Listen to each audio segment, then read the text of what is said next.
Chief of Army Staff, Excellency Randy Eric Garsheli, U.S. Ambassador to India, and General Reddy Allen Jar, Chief of Staff of the Army, USA, all the chiefs of Army of various countries, all senior officials of Government of India, Friends, Army Chiefs Conference, the 47th Indo-Pacific Army Management Seminar, and the 9th Senior Leader Enlisted Forum.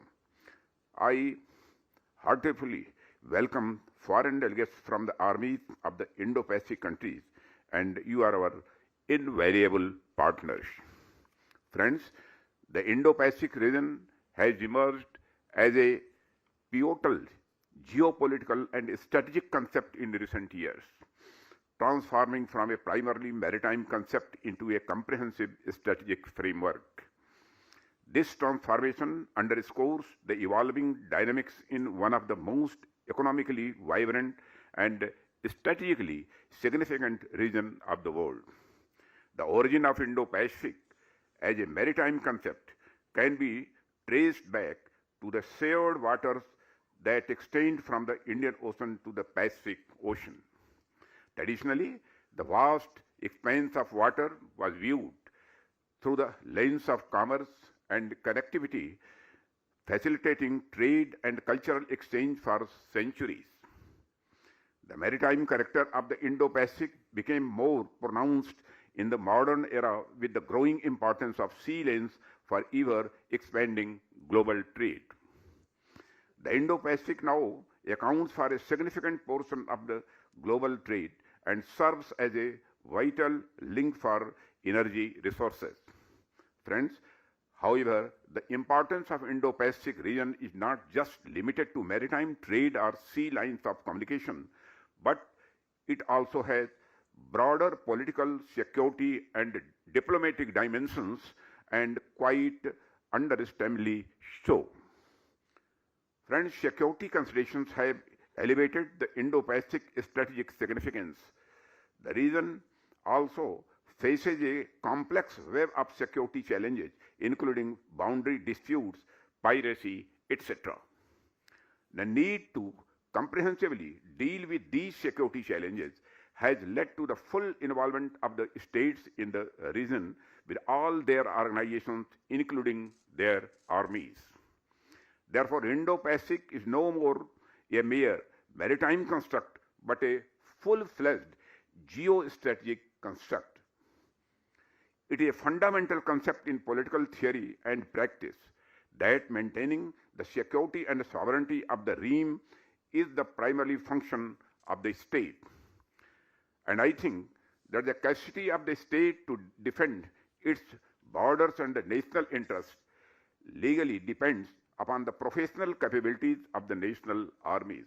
I believe that competent and professional armies working under the civilian control and the coordination between the friendly countries are extremely important for any country's security. Friends, I would like to share with you a theoretical model that would be relevant to the discussions to be held at this forum.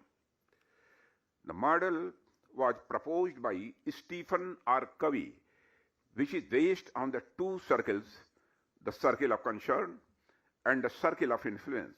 The circle of concern encompasses everything that you care about, including both things you can control and things you cannot control. It includes a wide range of external factors and issues such as global events, economic conditions, other people's opinions, the weather, and many other aspects of life. These are things that you may worry about or have an interest in, but have little or no direct control over. Focusing too much on your circle of concern can lead to stress, frustration, and a sense of powerlessness because you cannot control or influence many of these external factors. The circle of influence consists of those things over which you have direct control or can exert some degree of influence. It may involve your attitudes, behaviors, decisions, relationships, and actions. Friends, by concentrating your time and energy on your circle of influence, you can increase your effectiveness and capacity to bring about a positive change.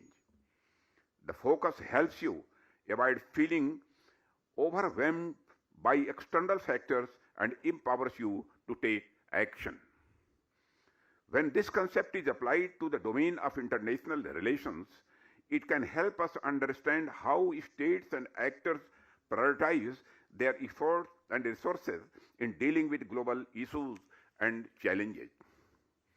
There may be instances when the circles of concern of different nations overlap with each other. International maritime trade routes passing through high seas beyond exclusive economic zones of any country are relevant examples. The overlap of the circles of concern can result in either of two things. Either this can result in a conflict between nations having such overlap, or they can decide to contest by mutually deciding the rules of engagement in such overlapping domains. Friends, the concept of these circles underscores the importance of strategic thinking and prioritization. States must recognize that there are global issues and challenges involving multiple stakeholders that no one country can address in isolation. They need to engage with the broader international community and work collaboratively through diplomacy, international organizations, and treaties to tackle common concerns within the overlapping circles of concern. The United Nations Convention on the Law of the Sea, UNCLOS 1982, is a very good example of such an international agreement that establishes the legal framework for maritime activities and addresses the issues arising from overlapping circles of concern of different nations.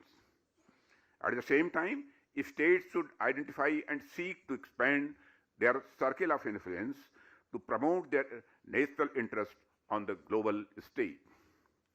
Friends, this may involve building partnerships, participating in regional organizations, and employing diplomatic, economic, or military tools strategically. This conference is an exercise where we all are trying to expand our circles of influence while harmonizing the overlaps of our circles of concern. The Indo-Pacific Army Chiefs Conference, Indo-Pacific Army Management Seminar, and Senior Enlisted Leaders Forum are one of the largest brainstorming events of land forces in the region, which provides a unique opportunity to build common perspectives towards a shared vision and provides a forum to build and strengthen partnership in the spirit of collaborative security for one and all.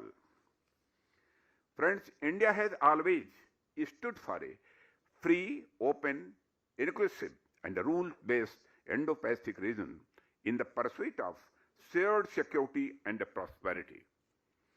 Neighborhood first has always been a cornerstone of our culture since the immemorial, and India's approach to the region is defined by the Act East policy. India's efforts towards building robust military partnerships with friendly countries underscores our commitment to not only safeguard our own national interests, but also addressing important global challenges being faced by all of us. One such significant global challenge is the scourge of climate change, which translates into higher frequency and severity of natural disasters. Friends, our armed forces, with their unwavering dedication and professionalism, are the first responders in disaster situations and contribute to humanitarian assistance and disaster relief efforts, providing hope and relief for those in need during times of crisis. I am sure you all would be discussing how to enhance the interoperability during the operations related to humanitarian assistance and disaster relief. I would like to suggest that the issue of climate change and the attendant possibility of more numerous and severe natural disasters be discussed by you all in the context of our common HADR preparedness. Extreme weather events and the natural disasters have become a new normal rather than being exceptions and are major challenges in our region. It is our responsibility that the climate change related concerns of small island nations of the Indo-Pacific are given the due importance that they deserve.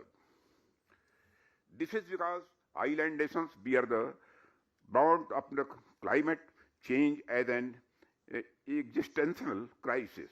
Climate change also threatens their economic security. As you are told that Cyclone Palm in 2015 wiped out 64% of the value of GDP of Vanuatu. The economic concept of climate change and the extreme weather create a demand for climate resilient and eco-friendly infrastructure. There is a need to understand the compulsions and the perspectives of all our partner nations as well as sharing of expertise and resources.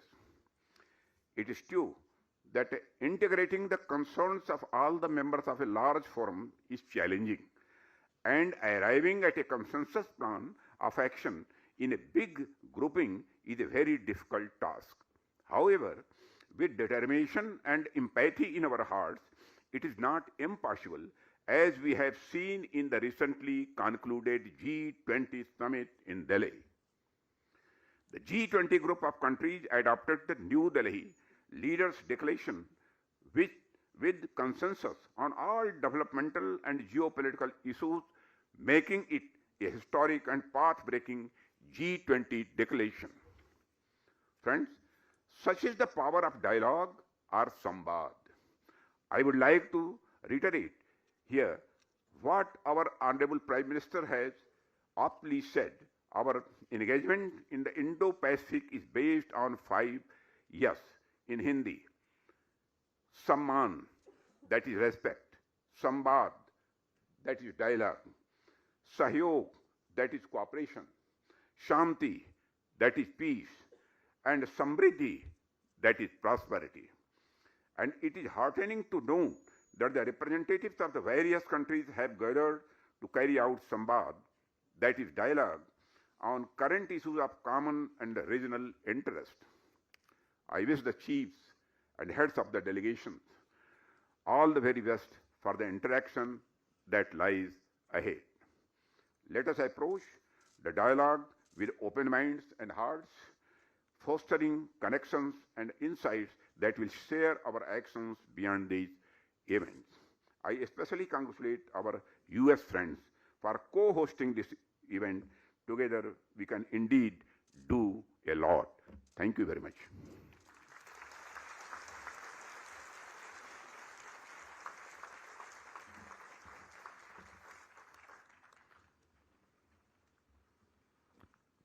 Thank you, sir, for your dignitaries on the stage to kindly unveil the commemorative journal.